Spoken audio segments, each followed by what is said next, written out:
Welcome to the Deep Dive.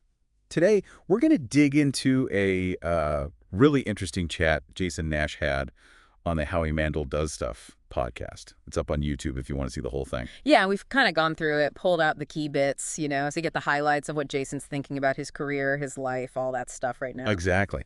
Our mission here is to give you like a solid understanding of his perspectives, his past, without you needing hours to listen. We're grabbing the most compelling nuggets.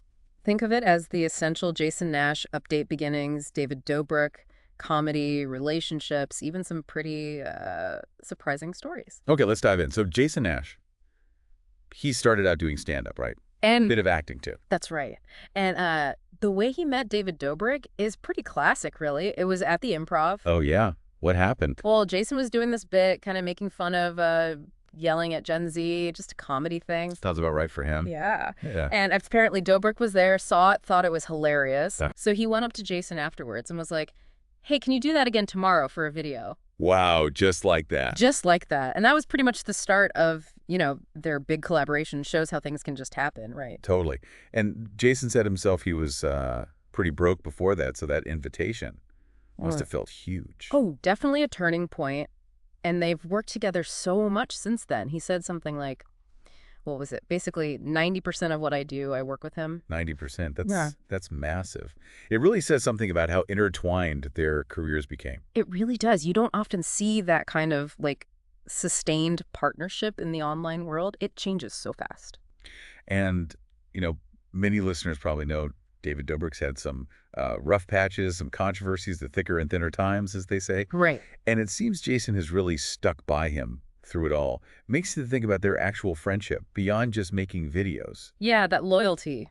It seems pretty significant in that whole scene. Suggests a real bond there, maybe. Okay, now brace yourself for this next bit, because it's kind of out there.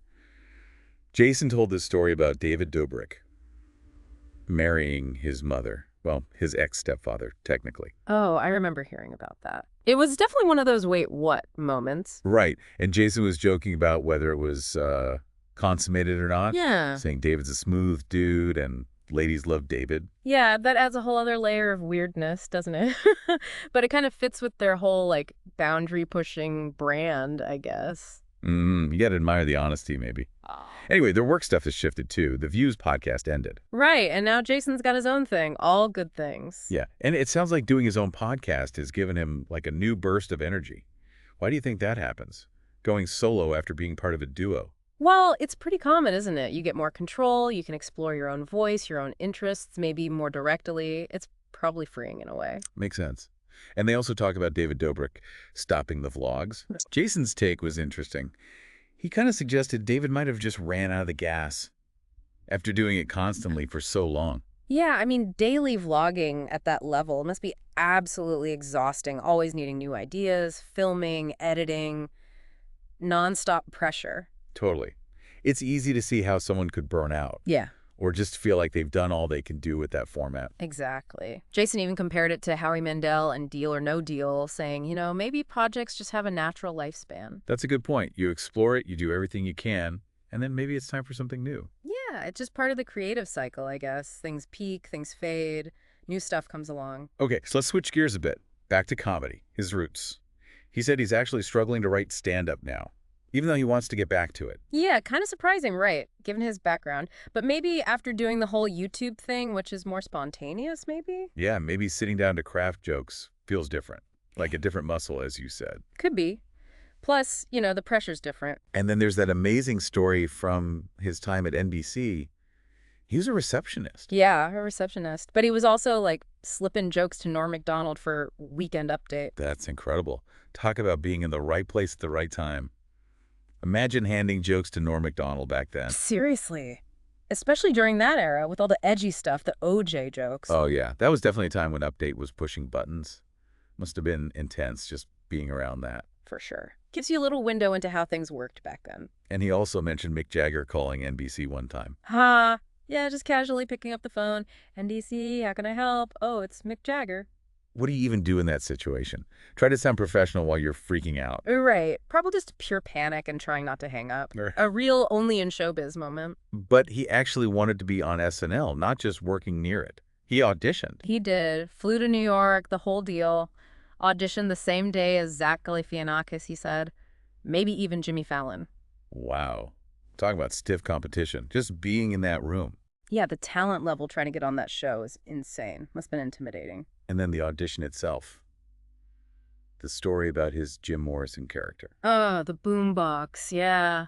He needed music, asked for a boombox, and it just fell totally flat. Awkward silence. Ugh, you could just feel the cringe. High-stakes auditions are brutal. One little thing goes wrong. Totally. And sometimes it's just not what they're looking for that day, you know? So subjective. But hey, he did get 2 jokes on a Weekend Update while he was there. That's right. One about Rosa Muda winning the Boston Marathon. Apparently that was a running gag back then. I guess so. Mm. And another one he couldn't remember. Mm. But still, he made a contribution. Yeah, it shows he had the chops, the comedic sense. Even then, pretty cool. Okay, so the conversation then went somewhere pretty different. He was really open about drug use, past and present. Yeah, quite candid. He told the story about doing acid when he was like 20. Uh-huh. And he thinks that specific experience made him completely lose interest in sports, like overnight. Which is wild, Yeah. right? Going from being super into it, knowing all the stats, to just nothing.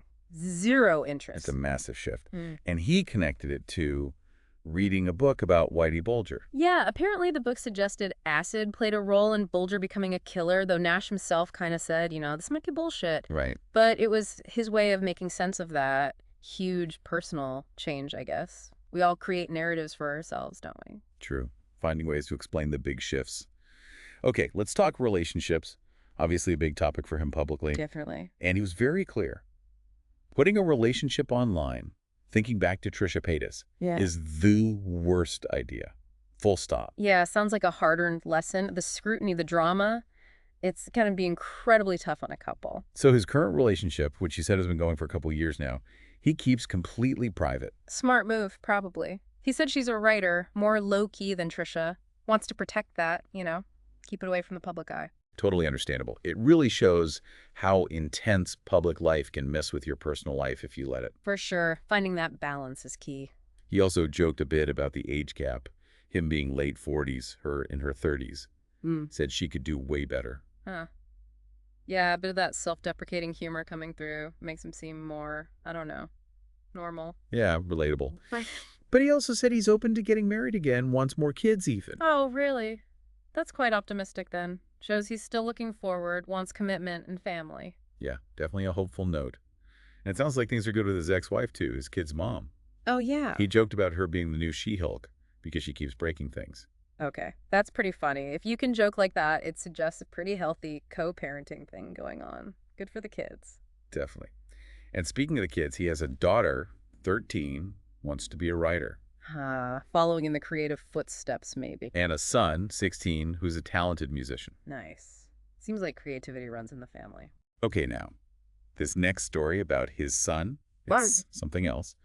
Wyatt, his son, wrote a song for school, a Holocaust song. Wait, what? A Holocaust song? For school? Yeah, apparently referred to as a camp song in the discussion, but about the Holocaust.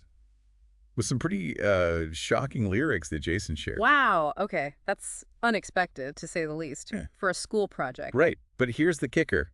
He got an A on it. No way, an A. Jason was baffled. He compared it to Howie Mandel's son doing a science project about not eating and also getting an A. Okay, that raises some questions, doesn't it? About grading, maybe about what flies in schools these days. It's darkly funny, but also kind of makes you think. Definitely a head scratcher. Okay, Yeah. we probably need to talk about the Jeff Wittick situation with David Dobrik. Right, that's obviously something people are aware of and interested in. And Jason handled it, I thought, pretty carefully, expressing concern for both of them. Yeah, he seemed genuinely empathetic, said he supports David, but also wishes Jeff the best.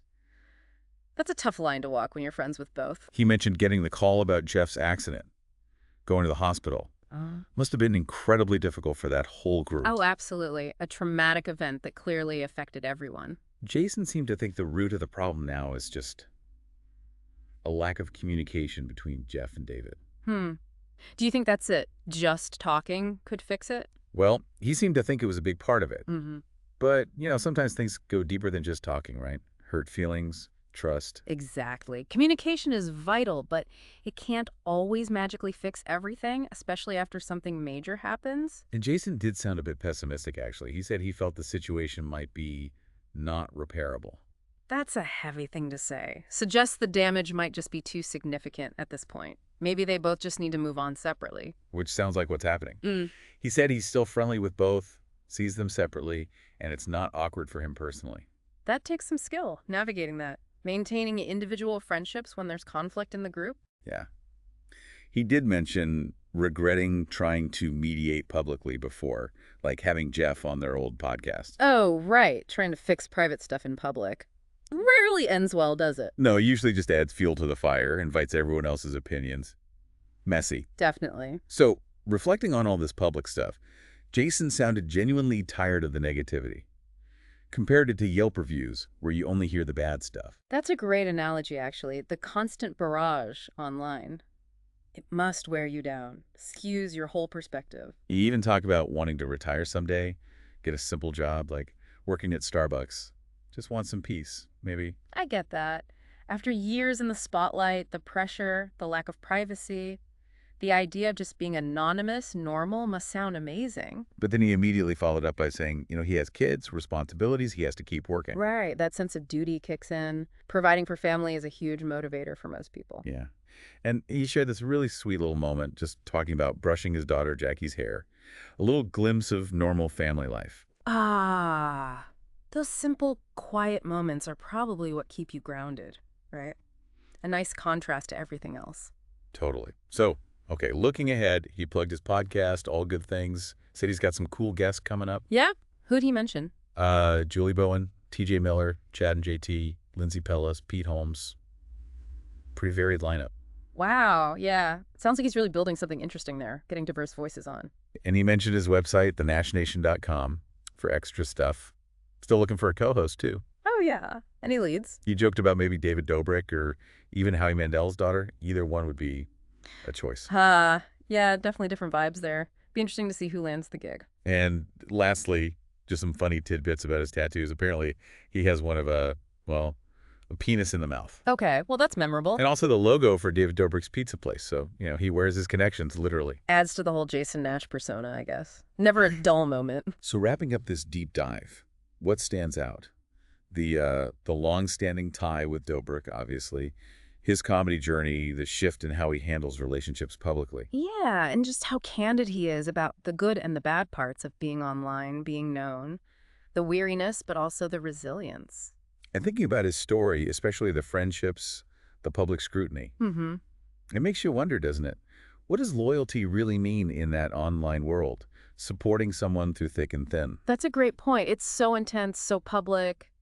Maybe seeing the human side, like in this chat with Jason, makes you think differently about these creators, the people behind the screens. Definitely gives you something to chew on. Are they just content? Or are they people navigating really complex situations, just like the rest of us, only amplified? Well said. And if folks found this interesting, they should definitely check out Jason's podcast, All Good Things, or even go back to that original Howie Mandel interview for the full experience. Absolutely. There's always more context, more depth to find.